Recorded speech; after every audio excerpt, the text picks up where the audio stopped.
এমনিতেই শুক্রবার বাসায় হাজারটা কাজ থাকে, সারা সপ্তাহের কাজগুলো গুছানো লাগে, তার উপরে রান্নারও তড়িঘড়ি থাকে।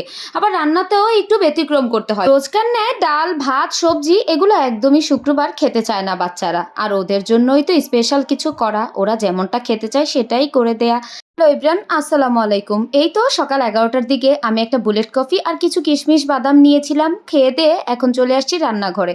এর আগে আমি হাতে অনেকটা কাজ সেরে এসেছি। গতকাল রাতে আমি একদমই ঘুমাইনি, একটা মুভি দেখতে দেখতে কখন যে ভোর হয়ে গিয়েছে আমি বলতেই পারি না। তার উপরে ফোন স্ক্রলিং করা তো আছেই।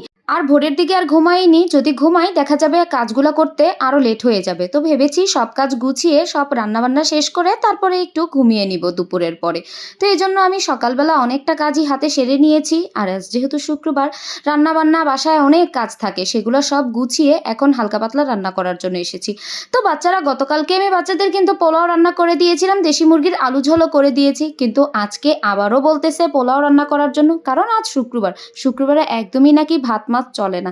ভাত মাছ এদের খেতেই ইচ্ছে করে না, ওরা নাকি সারা বছরই ভাত মাছ খায়, এজন্য শুক্রবার দিন ওদের পোলাও রান্না করতেই হবে। কিন্তু এটা আবার বলে দিয়েছে পোলাওর সাথে কি খাবে, তো আজকে ডিমের কোরমা দিয়ে নাকি পোলাও খাবে, তো এই জন্য ডিমের কোরমাই করতেছিলাম। আর ডিমের কোরমার জন্য আমি মশলাটা হচ্ছে আগে সব ব্লেন্ডারে দিয়ে তারপরে ব্লেন্ড করে এখন হচ্ছে মশলাটা কষিয়ে নিচ্ছি। আর ফার্স্টে তো দেখতে পাইলেন যে আমি মশলা দিয়ে তারপর হচ্ছে ডিমটা ভাজতেছিলাম।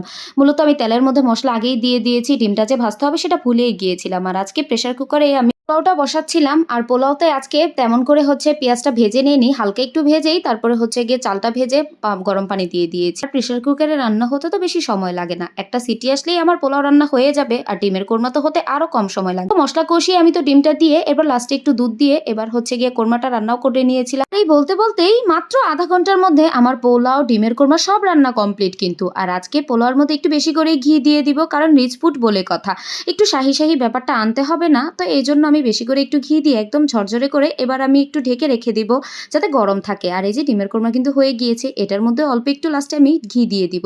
আর একটু মাখা মাখাই রাখবো, কারণ একটাই ছিল তরকারি, যেহেতু ডিমের কোরমা দিয়ে খাবে তো একটু ঝোল তো লাগবেই।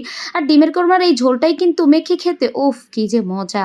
এখন রান্নাবান্না শেষ করে সব কাজ টাজ গুছিয়ে নামাজের পরে খাবার খেতে এসেছি। আর কারণ এইসব খাবার গরম গরম না খেলে একদমই ভালো লাগে না। গতকালকে যে আমি পোলাওটা খেয়েছি আমি তো কোনো টেস্টই পাইনি। গতকালকে তো ক্ষুধার তাড়নায় আমি খেয়ে নিয়েছিলাম, কিন্তু আজকে যে গরম গরম পোলাওটা খাচ্ছিলাম উফ কি যে মজা, ঘিয়ের স্মেলটা চারপাশে একদম মুখের মধ্যে ব্লাস্ট করে। আর এই তো আমি একটু কাঁচামরিচ ডলেও খাচ্ছিলাম, কারণ কোরমা তো এমনিই মিষ্টি হয়, আর কাঁচামরিচ একদমই ঝাল না, যদি ঝাল হয় তো আমি কোনোদিনই খাইতে পারতাম না। আর আমি তো কোরমা বা রোস্টে অনেক বেশি করে হচ্ছে বাদাম বাটা কিশমিশ বাটা দেই, আবার আস্তেও অনেকগুলা দিয়ে রাখি। কেউই খায় না, আমি একা খাই, সবার পাতে যেগুলো পরে সবাই তুলে তুলে আমাকে দেয়, আমি খেয়ে নেই।